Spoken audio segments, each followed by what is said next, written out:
dengan NIM D1C1D2050 dari kelas R001. Baiklah, saya di sini akan menjawab hasil ujian saya pada mata kuliah Sistem Jaminan Halal. Yang pertama itu 5 kriteria sistem jaminan produk halal beserta contohnya. Yang pertama itu ada komitmen dan tanggung jawab. Di sini pemilik usaha membuat kebijakan tertulis bahwa semua bahan baku mereka yang gunakan itu halal dan tidak boleh diganti tanpa izin dari pemiliknya. Jadi kalau ada karyawan yang melanggar itu kan akan diberikan teguran, di mana pemilik ini menunjukkan kehalalan produk mereka itu tanggung jawab bersama-sama. Yang kedua itu ada bahan baku yang harus halal. Bahan baku dan bahan utama harus dipastikan kehalalannya. Dan juga harus jelas statusnya. Contohnya saja nih pembuatan bakso dari daging sapi. Yang dimana daging sapi ini kan bahan utama dalam pembuatan baksonya. Jadi daging sapi ini yang digunakan harus berasal dari rumah potong hewan halal. Dan adapun bahan tambahannya seperti penyedap rasa dan saus itu juga harus memiliki keterangannya sama dengan bahan baku.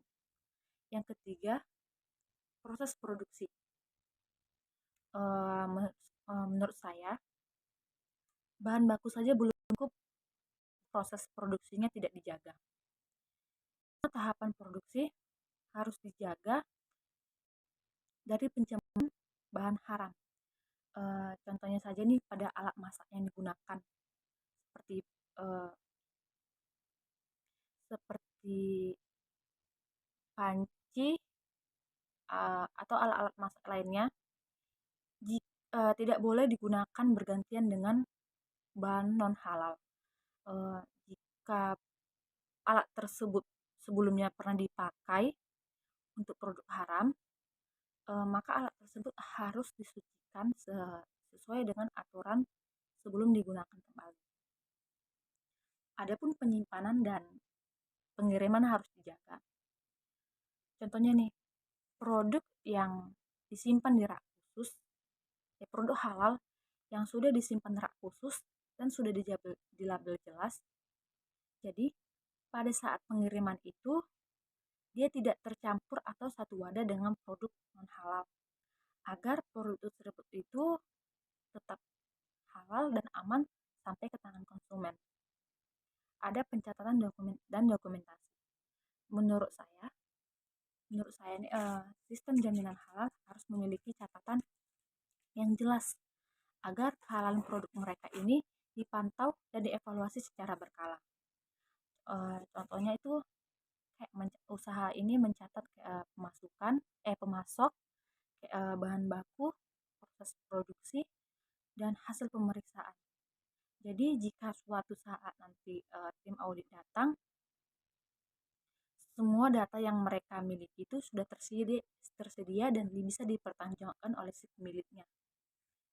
Baiklah, soal kedua itu ada titik kritis. Ada produk minyak goreng, pewarna makanan, Yakult, dan jagung rebus. Pertama tuh minyak goreng. Menurut saya itu minyak goreng masih kritis karena dia itu proses produksinya itu cukup panjang. Kalau dari bahan baku minyak goreng ini, itu dia menurut saya itu udah halal. Namun dalam proses produksi pemurnian ini kan banyak melakukan tahapan proses pemasukan bahan-bahan untuk memurnikan minyak goreng tersebut. Seperti bahan pemucat atau blensing yang merupakan status kehalalan produk tersebut. Dan sering terjadinya kontaminasi antar alat. Yang kedua, pewarna makanan. Pewarna makanan ini menurut saya termasuk kritis juga. Kenapa begitu? Karena pewarna makanan ini bisa terbuat dari bahan alami dan bahan sintesis. Kalau pewarna makanan ini terbuat dari bahan sintesis, itu melibatkan alkohol bahan turunan hewan. Yang ketiga itu produk Yakult ini halal karena dia kalaupun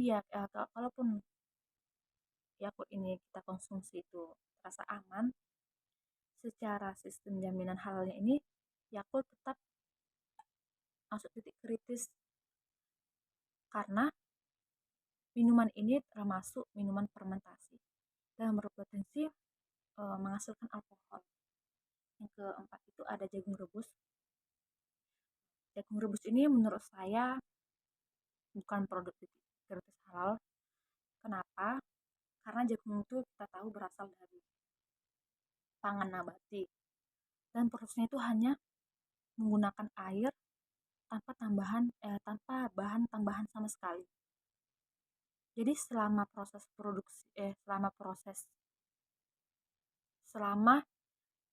jagung rebus itu diproduksi dengan air bersih dan tidak dicampur dengan bahan tambahan apapun, jagung rebus itu aman dan tidak masuk titik kritis. Baiklah, hanya itu yang bisa saya sampaikan tentang ujian pada mata kuliah sistem jaminan halal saya. Kurang lebih saya mohon maaf. Sekian dan terima kasih.